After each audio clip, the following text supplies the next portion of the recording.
կես տարի, բայց օրինակ այդ քրեական հետապնդման տակ եղածները, որոնք կարող են գալ ներկայանալ ծառայություն անցնել, այդ օրենքում օրինակ 24 ամիս է։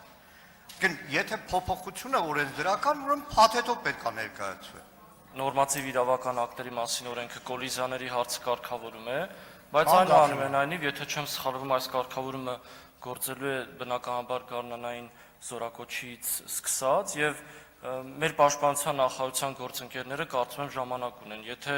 գտնում են, որ նման կարգավորումներ կան, մենք էլ որպես արտադրության նախարարություն պատրաստ ենք աջակցել եւ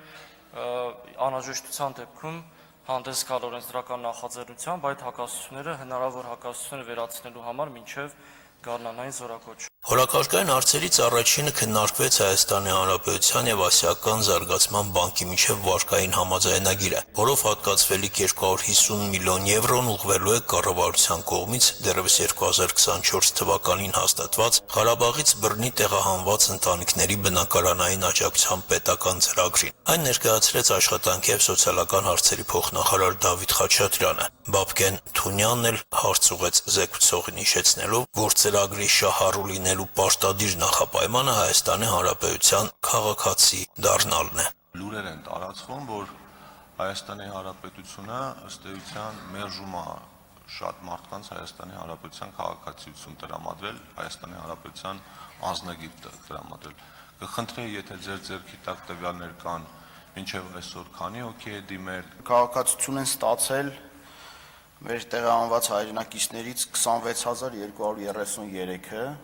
որից 16919-ը չափահաս եւ 8314-ը անչափահասներ են։ Մշակման մեջ, այսինքն քաղաքացիության համար դիմաց եւ դեռևս մշակման փուլում գտնվողների թիվը կազմում է քաղաքացիների թիվը կազմում է 6696 անձ։ Ինչ վերաբերում է քաղաքացիությունը մերժելու լուրերին, անկեղծ ասած նման տեղեկություններ չունեմ։ Հայաստան խմբակցությունից Գառնիկ Դանելյանը նշեց, որ իրենց տեղեկություններով տասնյակ հազարավոր Ղարաբաղից տեղահանված ընտանիքներ չեն կարող օգտվել այս ծրագրից միջոցների ոչ բավարար լինելու պատճառով։ Իմ կարծիքով խնդիրն է, որ եղած գումարը չի բավարարում մարդկանց այդ բնակարանային հարցերը լուծելու։ Եթե տենց լավ ծրագիր էր, կարծում եմ, որ ոչ մեկ չէր ուզել գնալ մի հատ էլ վարձով մնալ։ Ինչն է խանգարում դիմել ստանալ քաղաքացիություն, հետո ստանալ հավաստագիր եւ այդ ժամանակ նոր բարձրաձայնել, որ գումարը չի հերիքում։ Այսինքն մենք ունենք բազմաթիվ դեպքեր, երբ քաղաքացիություն չեն ստացել, բայց կա դժգոհություն, որ այդ գումարը չի բավարարում։ Նախ պետք է ստանալ քաղաքացիություն, հետո անցնել այն ճանապարհը, որ այս 1600 մեր հայրենակիցներ, ընտանիքներ արդեն իրացրել են իրենց իրավունքը։ Արցախցիներին կոչ եմ անում տարբեր պատճառաբանություններով, տարբեր քարոզչական ազդեցությունների տակ ելնելով չհրաժարվեն ընդունել Հայաստանի քաղաքացիություն։ Իհարկե իրենց գործն է յուրաքանչյուր մարդու իրավունքն է, բայց հայաստանյան կյանքին լիակատար ինտեգրվելու համար պետք է ընդունել Հայաստանի քաղաքացիություն, եթե իհարկե ցանկությունը մնալ, ապրել, արարել Հայաստանի Հանրապետությունում։ Ծրագրից օգտվելու դեպքում տրամադրվող դրամաշնորհային միջոցները կազմում են 16 միլիոն 450 հազար դոլար, որն ուղղված է լինելու վարկային ծրագրի համաֆինանսավորման, իսկ աջակցության չափը ընտանիքի յուրաքանչյուր անդամի մասով կազմում է 3, 4 կամ 5 միլիոն դրամ։ 2024 թվականին Ղարաբաղից տեղահանված մեր հայրենակիցներին ուղղված ծախսերը կազմել են 65 միլիարդ դրամ։ Այս տարի գումարը կգերազանցի 40 միլիարդը։ Արթուր Խաչատրյանը կիսելով խմբակցության գործընկերների մտահոգությունը հարցրեց, թե ինչպես կարող են վստահ լինել, որ վարկային գումարները ծախսվելու են հենց այս նպատակով։ Ինչի վրա եք զարմանում։ Կառավարության ներկայացուցիչները գալիս էին, խոսում էին, ասում էին վարկ ենք ներգրավում, որ ճանապարհ կառուցենք, ֆինանսական շուկան զարգացնենք, մարդկանց կարողությունները զարգացնենք, մեկ էլ Նիկոլ Փաշինյանը ստեղից վերակենում ասում է զենք ենք առել։ Փաստացի քննադատում եք, որ Հայաստանը զենք է առել։ Հիմա էլ եկել է քննադատ, ասում եք ոնց Հայաստանը հայտարարեց վարչապետը, որ զենք են առել։ Բայց ժամանակ էլ ասում եք Հայաստանը զենք չի առնում, չի զինվում, մենք եսիմ գնում ենք, հասնում ենք, բանենք, մեր մոտ ասենք բաներ են ինչ որ զորահրամանատարներ են, իսկ դուք չեք կարողանում սա անել, նա անել։ Եվ հետո հիմա կողմ եք քվեարկելու այս նախագծին, թե չէ, պարոն Խաչատրյան։ Կողմ եք քվեարկելու։ Շատ լավ, հեսա մի հատ հələ հանձնաժողովի նիստը թող լինի, ձեր առաջարկները թող հնչեն, հետո հույս ունենամ, որ այո, իսկապես կողմ կքվեարկեք։ Այսօր քննարկվեց նաև Հայաստանի եւ Եվրոպական ներդրումային բանկի միջև դիմակայուն Սյունիք ծրագիր 50 միլիոն եվրոյի վարկային համաձայնագիրը։ Այս միջոցները ուղղվելու են Սյունիքի մարզում տնտեսական դիմակայունության եւ բնակչության կենսամակարդակի բարձրացմանը։ Արտակ Հովհաննիսյան, Հորիզոն։ Ազգային ժողովը երկրորդ ընթերցմամբ եւ ամբողջությամբ ընդունեց պարտադիր զինծառայության ժամկետը կրճատելու նախագիծը, որով նախատեսվում է շարքային կազմի պարտադիր զինծառայության 24-ամսյա ժամկետը փոխարինել 18-ամսյա ծառայության ժամկետով։ Դրա գործողությունը տարածելով 2026 թվականի հունվարի 1-ից հետո պարտադիր զինվորական ծառայության զորակոչվող քաղաքացիների վրա։ Նախագիծն ընդունվեց 65 կողմ, 4 դեմ եւ 20 ձեռնպահ ձայներով։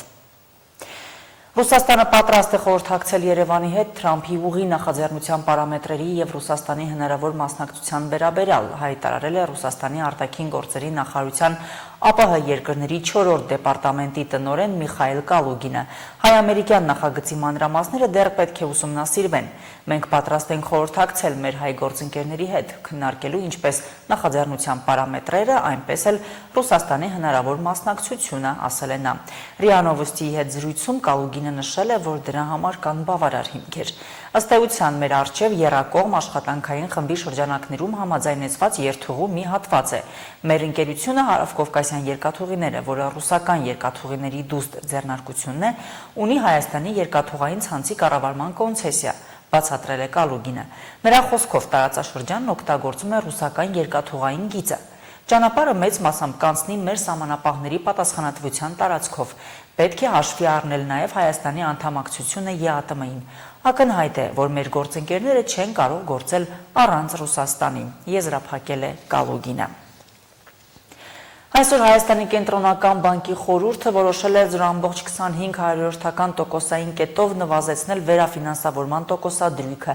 սահմանելով 6.5%։ Կենտրոնական բանկի նախագահը թեմայի շուրջ մանրամասներ է ներկայացրել։ 25 թվականի դեկտեմբերի 16-ի նիստում Կենտրոնական բանկի խորհուրդը 0.25% կետով իջեցրեց տոկոսադրույքը եւ 25 թվականի 4-րդ եռամսյակում 12 ամսյա գնաճը դանդաղել է։ Նոյեմբերին կազմելով 3.1%, այդ ընթացքում բնականon գնաճը փոքրինչ ավելացել է կազմելով 3.8%։ 25 թվականի 4-րդ եռամսյակում համաշխարհային տնտեսությունը եւ Հայաստանի հիմնական գործընկեր երկրներում պահանջարկի աճի հետագա դանդաղման, իսկ ԱՄՆ-ում զուգահեռաբար նաեւ գնաճի արագացման ռիսկերը պահպանվում են։ ԱՄՆ-ում սպառման աճի բարձր տեմպը շարունակում է նպաստել հարաբերականորեն բարձր տնտեսական աճի ձևավորմանը եւ գնաճային միջավայրի որոշակի ընդլայնմանը։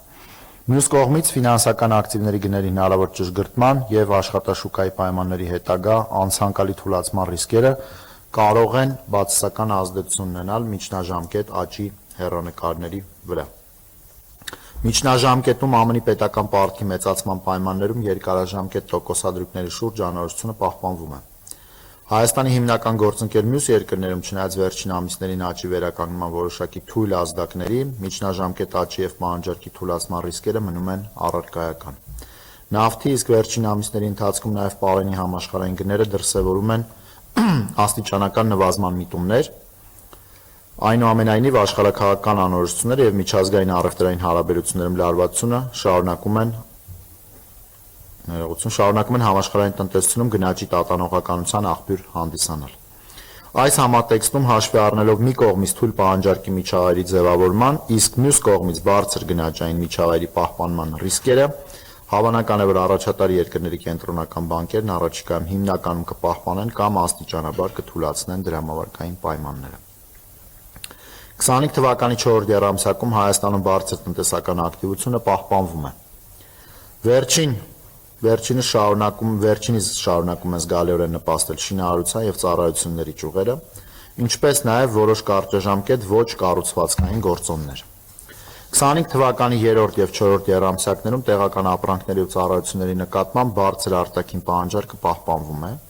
Միևնույն ժամանակ ներքին պահանջարկի ընթացիկ պայմանների, ինչպես նաեւ դրա հետագա միտումների հետ կապված զգալի անորոշությունները եւս պահպանվում են։ Նման իրավիճակում պահանջարկի ազդեցությունը գնաճի վրա դեռևս գնահատվում է չեզոք,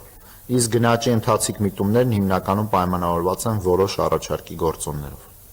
Զուգահեռաբար աշխատավարձերի աճը կոշտ գներով բնութագրվող ծառայությունների գնաճը եւ գնաճային սպասումները շարունակում են դրսեւորել կայունացման միտումներ։ Միաժամանակ կարճաժամկետ եւ միջնաժամկետ հորիզոնում հարկաբյուջետային քաղաքականության կողմից ներքին պահանջարկի ընդլայնման ռիսկերը թուլացել են։ Մակրոտնտեսական ընթացիկ զարգացումների պայմաններում ՀՀ ֆինանսական շուկայի մասնակիցները ընդհանուր առմամբ ակնկալում են, որ կենտրոնական բանկը միջնաժամկետ հորիզոնում աստիճանաբար կնվազեցնի քաղաքականության տոկոսադրույքը մինչև 6.25%։ Գյումրիում 37-ամյա տղամարդը դանակահարել է հորը եւ մորը։ Դեկտեմբերի 16-ին ժամը 10:10-ի սահմաններում 911 զանգահարած քաղաքացին հայտնել է, որ Կարեն Դեմիրճյան 37 հասցեում բնակվող հարազատները չեն արձագանքում։ Տարածք եկած փրկարանները դուռը բացելուն պես հայտնաբերել են այդ հասցեում բնակվող ամուսինների դիերը։ Ահազանգով դեպքի վայր են մեկնել քրեական ոստիկանության Շիրակի մարզային վարչության ծառայողները։ Պարզվել է, որ 37-ամյա տղամարդը դանակի բազմաթիվ հարվածներ է հասցրել հորը եւ մորը, 64-ամյա Սայաթ Ային եւ 63-ամյա Նազելի Ային, որի հետևանքով նրանք մահացել են։ Նա ձերբակալվել է։ Միքայել arczepiskopos Աջապահյանը տեղափոխվել է Իզմիրլյան բժշկական կենտրոն։ Պաշտպանների թիմը նշում է, որ Միքայել Սրբազանը անհրաժեշտ զննություններն է անցնում վիրահատության նախապատրաստության համար։ Հիշեցնենք, Շիրակի թեմի առաջնորդ Միքայել arczepiskopos Աջապահյանը իշխանությունը զավթելուն, տարածքային ամբողջականությունը խախտելուն կամ սահմանադրական կարգը բռնի տապալելուն ուղղված հրապարակային կոչեր հնչեցնելու մեղադրանքով դատապարտվել է 2 տարվա ազատազրկման։ Գյումրիի կառավարումը դարձյալ փորձությունների է ենթարկվում, թե հնարավոր ճգնաժամի վտանգ կա։ Քաղաքային իշխանությունում պատասխանատվություն կիսող ավականու խմբակցություններում այս հարցի շուրջ դիրքորոշումներն ու քաղաքական վերաբերմունքը տարբեր են։ Թեման քննարկվել է երկխոսության մեդիա կենտրոնում ավականու 5 խմբակցություններից 3-ի մասնակցությամբ։ Մայր Հայաստան եւ կոմունիստական կուսակցություն խմբակցությունները հրաժարվել են մասնակցությունից։ Քաղաքային տնտեսությանը վերաբերող բազմաթիվ խնդիրների մեջ այս օրերին թեժ թերևս շարքվող թիվ 1 թեման է դարձել քաղաքի գլխավոր տոնածառի հարցը։ Գյումրիի կառավարման շուրջ բարդ թե անհասկանալի իրավիճակը, որ նախորդ տարվանից չի զուլալվում, քաղաքային տնտեսությունում գործելու վատ ազդեցություն այնուամենայնիվ ունի։ Ծրագրեր են դանդաղում տարեվերջին էլ կպարզվի, որ շատ աշխատանքներ են անավարտ մնացել։ Ու այս ամենի ֆոնին քաղաքի գլխավոր տոնածառի քաղաքի զարդարանքի հարցերն են աչք ծակում։ Երբ հանրապետության գլխավոր տոնածառի շքեղ լույսերը վառվեցին, նույնքան շքեղ տոնակատարությամբ քաղաքական թե շարքային քաղաքացիների միտքն ու մտածմունքը դարձավ Գյումրիի հրապարակի տոնածառի երկաթե կմախքը։ Բայց Գյումրին էլ կարող էր ունենալ ավելի շուտ, եթե 1 տարի առաջ կառավարության նվեր տված տոնածառից քաղաքապետարանը չհրաժարվեր։ Եթե տոնածառը, շատ լավ տոնածառը, այնտեղ պահեստում ինչ որ տեղ դրած էր եւ կարելի էր շատ արագ բերել դնել հրապարակի կենտրոնում, զարդարել եւ ունենալ լավ ամանոր, լավ տրամադրություն։ Հիմա սա քաղաքական հարց է, թե չէ։ Շատ վատ է, որ կենտրոնական իշխանության նվիրած 24 միլիոն, եթե չեմ սխալվում, պիտի հարցնեմ, 24 միլիոն նվիրած տոնածառը չդրեցին կենտրոնական հրապարակում։ 24 միլիոնանոց նվեր տոնածառի փոխարեն հիմա քաղաքի բյուջեից այդչափ գումար է հատկացվում 20 տարվա հինը նորացնելու եւ գլխավոր տոնածառ ճանաչելու համար։ Օրեր առաջ 24 միլիոն դրամ այդ նպատակին հատկացնելու նախագիծը ավականին հաստատեց։ Բացի քաղաքացիական պայմանագրից հինը նորացնելու նախագծին կողմ քվեարկած ավականու խմբակցությունները դեմ չեղան 15 մետրանոց կոնացև նվեր տոնածառը մուշ թաղամասում տեղադրելու առաջարկին։ Ես միայն ուրախ եմ, որ ծայրամասային թաղամասերում եւս լինելու է ավելի մեծ տոնածառ, ավելի տոնական տրամադրություն, մենք էլ թեւուզ մի երեկո մեր երեխաների հետ գնալու ենք մուշ թաղամաս, այնտեղ ենք օգտվելու խանութներից, ակտիվություն ենք ապահովելու այդ թաղամասերի համար, չեմ հասկանում, ինչ խնդիր կար, այսքան ծայրահեղացնելու, գյումրեցիներին այդքան վատ տրամադրելու այս նախապատրաստական աշխատանքների նկատմամբ։ Տոնածառի կարճ ու երկար, ծուռ թե ուղիղ, ուշ թե շուտ տնելու թեմաները շահարկելու մտքի բաժինը խմբակցությունները համարում են քաղաքի կառավարման շուրջ բոլորի քաղաքականացված վիճակը։ Այնինչ քաղաքն ունի ավելի լուրջ մտահոգության խնդիրներ։ Տեղական ինքնակառավարումը ճգնաժամում է թե չէ, քննարկման մասնակից ավականու անդամների դիտարկումները նույնը չեն։ Ես անձամբ դժգոհ եմ ու ինձ հետ դժգոհ են շատ ու շատ գյումրեցիներ, որովհետև այս ամիսների ընթացքում էական ոչինչ տեղի չի ունեցել քաղաքում, սկսած ամենատարրական հարցերից, վերջացրած ավելի գլոբալ ինստիտուցիոնալ հարցեր։ Առաջին հայացքից կարող է թվալ, որ թղթի վրա շատ կարևոր եւ գյումրեցիների շահերից բխող որոշումներ են կայացվել, բայց այդ որոշումները այդպես էլ մնացել են թղթի վրա։ Այո, 8 ամիս է անցել, իսկ ով է ասել, որ մենք գոհ ենք քաղաքում տեղի ունեցող բարեփոխումներից կամ առհասարակ զարգացումից։ 8 ամսվա ընթացքում մենք խնդիրներ ունենք։ Բոլորս էլ գիտենք, բոլորս էլ տեսնում ենք, որ կան հարցեր, որոնք չեն լուծվում, որոնք տեղից չեն շարժվում, բայց միանշանակ պնդել, որ տապալված է, այս պահին չի կառավարվում քաղաքը, դա էլ է սխալ։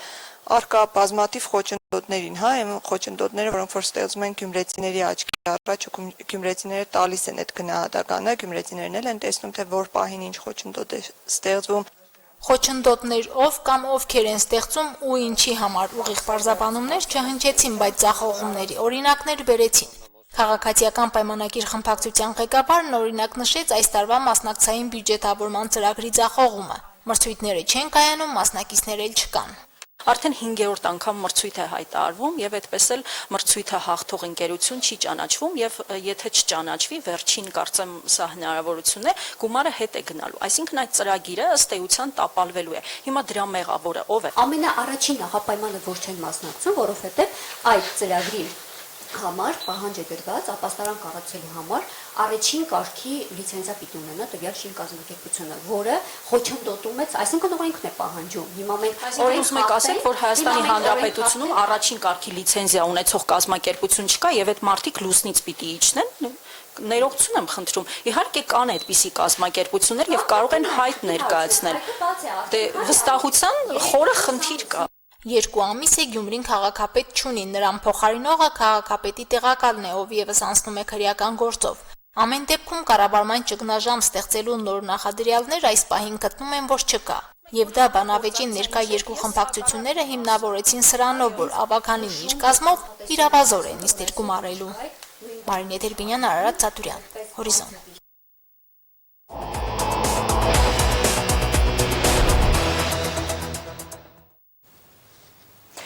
Ուկրաինայի նախագահ Վլադիմիր Զելենսկին հայտարարել է, որ Ուկրաինան Դոնբասը չի ճանաչի որպես ռուսական տարածք, ոչ դե ֆակտո, ոչ էլ դե յուրե։ Զելենսկին այս մասին հայտարարել է լրատվամիջոցների հետ զրույցում։ Մեր դիրքորոշումը գործնական է, իրատեսական ու արդար։ Մենք պաշտպանում ենք այն եւ չենք ցանկանում հանձնել մեր Դոնբասը։ Ամերիկացիները ցանկանում են փողզիջում գտնել, նրանք առաջարկում են ազատ տնտեսական գոտի։ Ես եւս մեկ անգամ ընդգծում եմ, ազատ տնտեսական գոտին չի նշանակում Ռուսաստանի Դաշնության ղեկավարության ներքո, նշել է Զելենսկին։ Զելենսկին հավելել է, որ տարածքային հարցը քննարկվում է, բայց Ուկրաինան չի ճանաչի Դոնբասի ժամանակավորապես օկուպացված մասը որպես ռուսական տարածք։ Նշվում է, որ Բերլինում բանակցությունների ժամանակ ամերիկացի բանակցողներ Սթիվ Ուիտկոֆը եւ Ջարեդ Քուշները ճնշում են գործադրել Ուկրաինայի ներկայացուցիչների վրա Դոնբասում իրենց վերահսկողության տակ գտնվող հատվածը հանձնելու հարցով։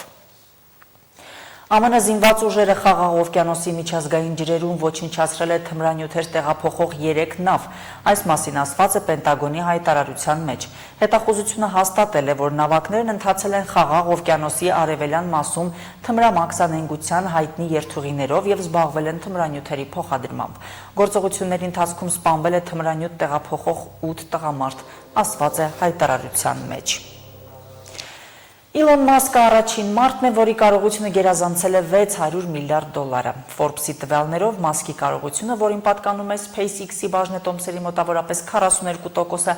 աճել է հասնելով $677 միլիարդ։ Նախորդ ռեկորդը նույնպես պատկանում է Մասկին։ Հոկտեմբերին նա դարձավ առաջին մարդը, որի կարողությունը գերազանցեց $500 միլիարդ։ Այժմ լրահոսը եւս սպառված է, նորությունների սպասեք մեր հաջորդ թողարկումներում։